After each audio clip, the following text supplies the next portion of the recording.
En el antiguo Egipto, el poder no residía solo en la espada o en la corona. Había un arma mucho más sutil, pero infinitamente más poderosa: la palabra escrita.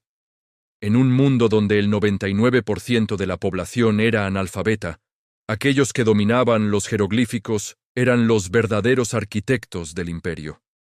Hoy no hablaremos de faraones, sino de los hombres que sostenían su mundo, los escribas. ¿Estás listo para descubrir los secretos que guardaban sus papiros? Para un niño egipcio, ser elegido para convertirse en escriba era como ganar la lotería divina. Significaba escapar de una vida de trabajos forzados bajo el sol abrasador, lejos del barro del Nilo y del polvo de las canteras. Pero el camino no era fácil. A los 5 años, comenzaba su entrenamiento en la Casa de la Vida, una escuela que era mucho más que un simple lugar de aprendizaje. Allí memorizaría más de 700 jeroglíficos, cada uno una pequeña obra de arte con un significado complejo. Los maestros eran implacables. La oreja de un muchacho está en su espalda. Escucha cuando lo golpean, decía un proverbio de la época. Los castigos físicos eran comunes, y la disciplina férrea. Pasaban años copiando textos antiguos, practicando sobre tablillas de madera y fragmentos de cerámica llamados ostraca, antes de que se les permitiera tocar el preciado papiro. Nunca imaginarías la increíble variedad de sus tareas. Un escriba no era simplemente un copista, era el corazón administrativo de Egipto. Por la mañana podía estar en los campos, registrando meticulosamente la cosecha de grano para calcular los impuestos que llenarían los graneros del faraón. Usaba un palito de caña masticado como pincel, mojándolo en tinta negra hecha de hollín y agua, o en tinta roja para los títulos y fechas importantes. Cada saco de trigo, cada jarra de cerveza, todo quedaba anotado en sus rollos. Por la tarde podrías encontrarlo en un templo, inscribiendo himnos a los dioses en las paredes sagradas, asegurando que las oraciones correctas se realizaran para mantener el Ma'at, el orden cósmico. O tal vez estaría en una obra monumental como la construcción de una pirámide, supervisando a miles de trabajadores, calculando la cantidad de pan y cerveza necesarios para alimentarlos y registrando cada bloque de piedra que llegaba desde las canteras lejanas. Pero lo que sucedía en los tribunales era aún más fascinante. Cuando surgía una disputa, la palabra del escriba era ley. Se sentaba con las piernas cruzadas, su rollo de papiro sobre el regazo, y transcribía testimonios, contratos y sentencias. Un simple trazo de su pluma podía decidir el destino de una persona, si era declarada culpable o inocente, si conservaba sus tierras o las perdía para siempre. Redactaban contratos matrimoniales, testamentos y acuerdos comerciales. Sin su firma y su sello, nada era oficial, nada tenía validez. Eran los guardianes de la memoria y la justicia, un poder silencioso pero absoluto en una sociedad que dependía por completo de sus registros. Y al caer la noche, su trabajo no siempre terminaba. Los escribas más cultos y respetados se dedicaban a la literatura, a la medicina o a la astronomía. Copiaban los grandes poemas épicos, como la historia de Sinué, preservando la cultura para las generaciones futuras. Otros transcribían papiros médicos llenos de remedios y hechizos para curar enfermedades, mezclando ciencia y magia como solo los egipcios sabían hacer. Algunos observaban las estrellas, creando calendarios increíblemente precisos que regían los ciclos agrícolas y los festivales religiosos. Eran los intelectuales de su tiempo, los que mantenían viva la llama del conocimiento en un mundo mayormente oscuro. Su estatus era tan elevado que incluso en el más allá se creía que sus habilidades serían necesarias. Por eso, en sus tumbas, se representaban con sus herramientas de escritura, listos para servir a los dioses en la otra vida. Pero ser escriba también tenía su lado oscuro. Con el gran poder viene una gran responsabilidad y una gran tentación. La corrupción no era desconocida. Un escriba podía alterar un registro de impuestos a cambio de un soborno, falsear un testamento o robar del tesoro del faraón, arriesgándose a castigos terribles si era descubierto. como la amputación de la nariz y las orejas, o el exilio a las minas. Además, su conocimiento los convertía en depositarios de los secretos más profundos del Estado. Sabían de conspiraciones en la corte, de las debilidades del reino y de las intrigas de los poderosos. Un papiro perdido o un desliz de la lengua podía costarles la vida. Vivían en un equilibrio constante entre el privilegio y el peligro. Desde calcular los impuestos que construyeron las pirámides, hasta escribir los hechizos que guiaban a los faraones en el más allá, los escribas fueron los verdaderos pilares del antiguo Egipto. Eran los ojos, los oídos y la memoria de una de las civilizaciones más grandes de la historia. Su legado no está en el oro de las tumbas, sino en los millones de jeroglíficos que nos permiten, miles de años después, escuchar las voces de su mundo. El sol de Tebas ya no calienta igual. Desde que el gran señor, el hijo de Ra, cerró sus ojos para siempre, un frío antinatural se ha apoderado de las dos tierras. Yo, Ibi, un simple escriba al servicio del templo de Amón, siento ese frío en mis huesos.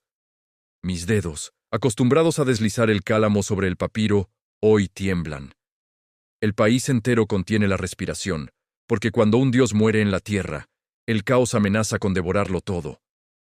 Hoy te contaré cómo sobrevivimos a esos días de incertidumbre, cómo el luto de un imperio se vivió en las calles, en los templos y en el corazón de un hombre que, como yo, solo tenía sus jeroglíficos para dar sentido al mundo. Mi jornada ya no comienza con el canto de los pájaros en el Nilo, sino con el sonido sordo y constante de los lamentos.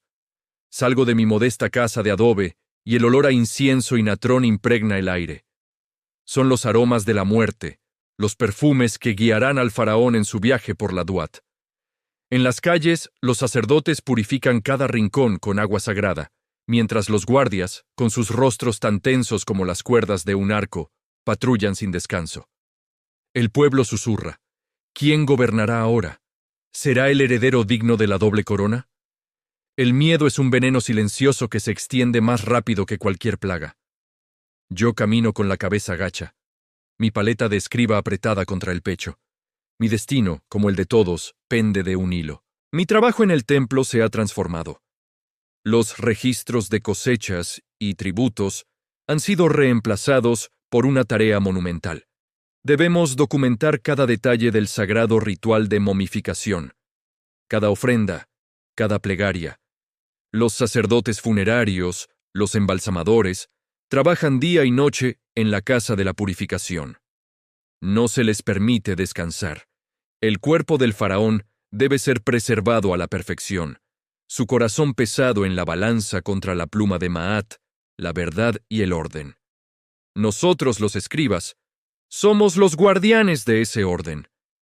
Mi cálamo danza sobre el papiro, registrando listas interminables de lino fino, jarras de vino, aceites preciosos y amuletos de lapislázuli. Cada trazo es una oración, un acto de fe para asegurar que el cosmos no se desmorone. Un error, una sola palabra mal escrita, podría condenar el alma del rey y, con ella, a todo Egipto. La presión es inaguantable. Apenas duermo, apenas como. Mi única compañía es la luz parpadeante de una lámpara de aceite y el eco de los cánticos funerarios que no cesan ni de día ni de noche. Pero nunca imaginarías lo que sucede cuando el sol se oculta tras las colinas del oeste. La noche trae consigo un terror distinto. Los rumores se convierten en gritos. Hay saqueadores, hombres desesperados que creen que la muerte del faraón es una licencia para el caos. Se habla de robos en las casas de los nobles, de asaltos en los caminos. La guardia del visir redobla sus esfuerzos, y las ejecuciones en la plaza pública son ahora un espectáculo diario. Es una advertencia brutal. El orden de Maat, aunque debilitado, no ha muerto.